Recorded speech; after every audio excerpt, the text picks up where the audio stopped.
What's up YouTube? My name is Pogos. And I'm Levon. And today we're going to be doing a review together. I'm going to be doing a review about the Winchester Wildcat 22 caliber with my brother today. We're going to be talking a little bit about this rifle. Now before we start off the video, would like to do a quick safety check. As per all my videos, the magazine is safe. And so is the chamber. Man, we are ready to do a video.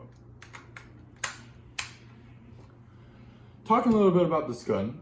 It is very lightweight. That's the first thing that I want to mention, and Levon can prove that because he shoots this rifle a lot at the range. Prove that. Yeah, I shoot this rifle a lot at the range, more than 100 rounds through, and this rifle comes at just over 4 pounds. Exactly, just over 4 pounds, and Winchester right over here has taken out a large portion of their stock, actually, and this stock is polymer, fully polymer except for two parts, the charging handle and the firing pin inside the action, which I'll get to later throughout the video.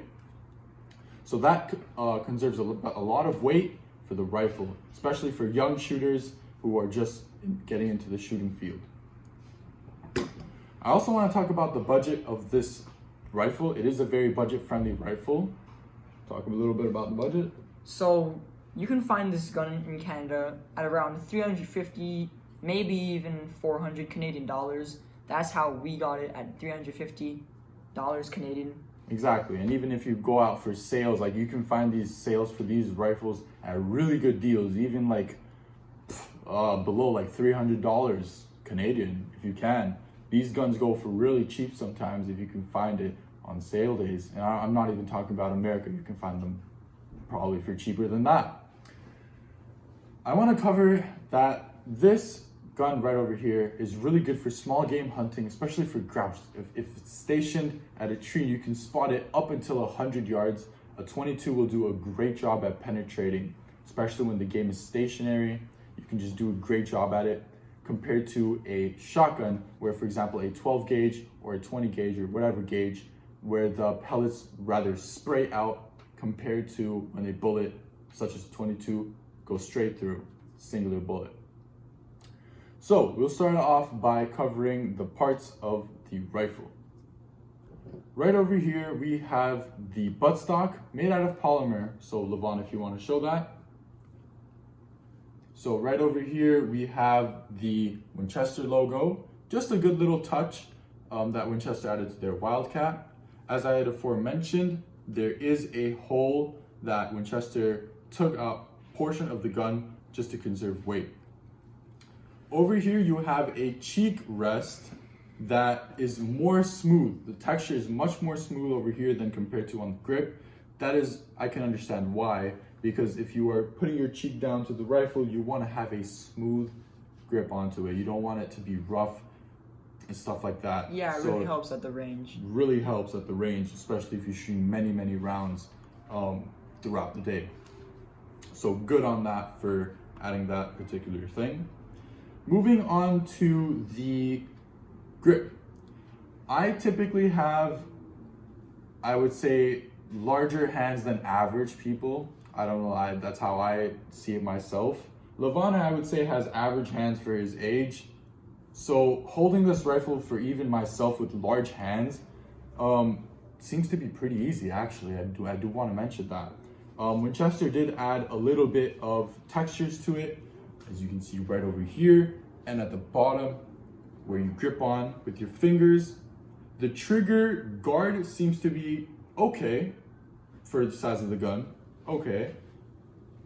And just holding that tight seems to be quite easy for this rifle, so that's a good thing. You always want to make sure that you can get a really tight grip with no effort. Sorry about the background noise. Speaking of grip, whenever you're not having troubles aiming and having troubles catching these two, it's really easier to get a more precise group and precise shots. Exactly. So this gun does come with stock mounted iron sights, so really easy. They are adjustable too. Right over here you can see there is an adjust. Right over here you can move it up and down regarding however much the length that you want to shoot at. If you want to shoot at 100, 200, 300, 400 yards. I'm not too sure if 22 can go that far, but you have the capability to do that with the iron sights right over here. The Wildcat also comes in with stock railings, so you can mount a scope if you want to. A while ago, Levon can witness, we did mount on a red dot to this rifle. It was okay, but I decided to just take it back off because the OG looks are better. Exactly. Just like the back where everything is just stock. I just like it personally for my own preference, and he also preferred that as well, so we just kind of did it together. Going to the magazine, I do want to cover a little bit of things about the magazine. It's an important thing. The gun. This is a 10-round magazine from Winchester. I do want to note one thing, that the Ruger 1022 magazine does actually fit perfectly fine in the Winchester Wildcat. So if you, for whatever reason, lose your Winchester-made magazine, the Ruger 1022 magazine would do perfectly fine with this rifle, as it both feeds the same caliber and same length, width, and size. And it also works vice versa. So if you lost your Winchester magazine or your Ruger magazine, the other one will work. For each rifle. That's correct. So over here, moving just a little back to the trigger group, trigger guard, trigger itself. Over here, you have the safety right behind the trigger. Really easy to know if your gun's on safe or not. There is a red outline on the trigger, if you can see right there. If you can't, then I would rather you go pick up one of these guns in person. You can see really clearly, as I can see right now. So you would clearly know if your gun's on safe or not. And red means fire. Make sure you guys really take your gun seriously. Once you take a shot, you can't reverse it. For the trigger, I would want to say that it's pretty light. For me, personally, it's pretty light. For 22, it does a really good job, I think, because I've taken shots at 100 yards. This trigger's done a good job, a decent job for a rifle like this. Like I had before mentioned, $350 for this rifle. Trigger's done a pretty good job. You can get precise shots with this up to 100 yards with stock sights. I've done really great shots, hitting bullseyes at 100 yards. So has Levon. You can witness it yourself. Yeah, we used to shoot bottles down. Yeah, we've shot bottles down even at 100 yards precisely with these stock sights.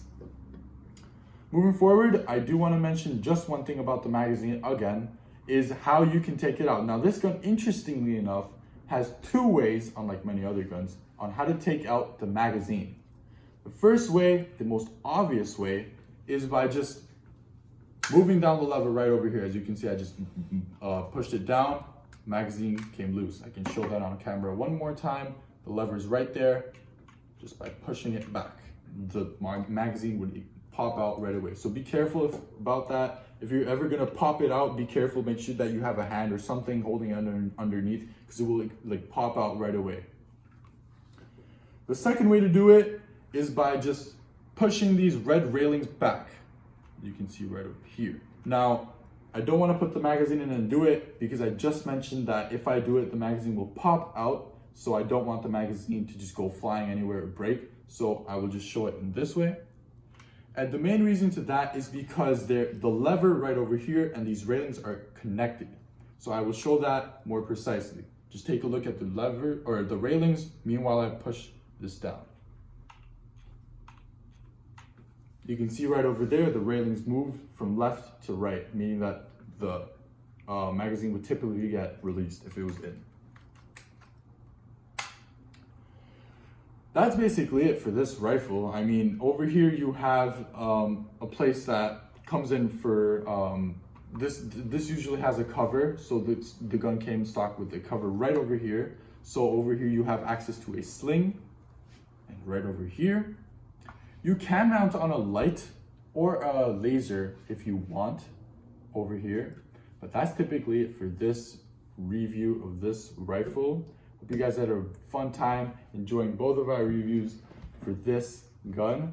If you want, Levon, you can say your final remarks on this rifle, whether or not this rifle has been good for you. We've owned this rifle for now actually about half a year, so I guess Levon would do a good job of saying his remarks. Yeah, so there's actually something that I'd like to add. We can show our viewers and possibly even subscribers how we can take out the entire trigger assembly. You mean the trigger group? Yeah, the trigger group. That's a good idea. I forgot to show you guys. So over here, you guys can see, just pointing the rifle ahead, there is a red dot right there. So that is to show, or that is basically to take out the entire trigger group. So all you need to do is push that in. A method that I like to use is the pen method or the marker method. You can use a pencil as well. Pen, marker that I have right in front of me over here, just a basic marker. Really anything that fits. Thin enough in order for it to fit, exactly. So what you have to do is push it in. Doesn't require a lot of strength, and then just kind of push it downward. So I'll show you the motion right now. So you push it in and you kind of push it down for it to pop out. Don't have to do too much, but just enough for it to pop out like that. And then from over here, I have the magazine in. You can leave the magazine in or not, rather take it out. And then from over here, all you have to do is just push it out. The entire group comes out. So this is great for cleaning the rifle after you've come from the range. Over here, I just want to cover what this includes. So over here, you can see the safety, right over there, the safety switches, the trigger guard, the trigger itself. Over here, the magazine release, and then at the top, you have your bolt charging handle and the actual bolt. The striking fire pin right over here is located inside. And then here was that red dot or red thing that I was trying to show you guys. That's right there. All you have to do is push that in from here, and then just take it out. That's basically it for this. I want to include one more thing. This charging handle is meant to move. So if any of one of you guys were wondering, well, why is my charging handle moving from up and down? It's meant to do that. The only reason for that is because of the weird way that Winchester chose to do that with their Wildcat. So to put it in, what you have to do is match this bolt charging handle into the hole that it should be in, like so, and then just kind of feed it in. So like over here, as I've demonstrated, just kind of feed it in, and then we're pushing it forward and in. It's kind of like a push forward and in method, and then just click it in. It makes a loud clicking noise for you to know that it's clicked in, and it's really sturdy. No sounds whatsoever. Really sturdy. You can't pull this thing apart unless you do it from the method that I showed you from the back. And the fact that you can get it all out in one piece is very helpful and a blessing, really, because when you spend a long day at the range, I assure you, you're going to be tired when you get back home. You want to go 1,000 pieces in your gun. Exactly. So it all comes down to one piece. You just take it out and you're ready to clean the rifle. Perfectly fine. Perfectly fine to oil it as well. It's really easy to oil it. Just oil it all around. It's going to go to every piece anyway, so good on that. And putting back the magazine. Now that will wrap up the video for today. Thank you so much for watching, guys. If you're new to our channel, please hit the subscribe button. And if you've already been watching our channel, please hit the like button, share, and comment down below your comments in the comment section. And until next time, goodbye. Goodbye.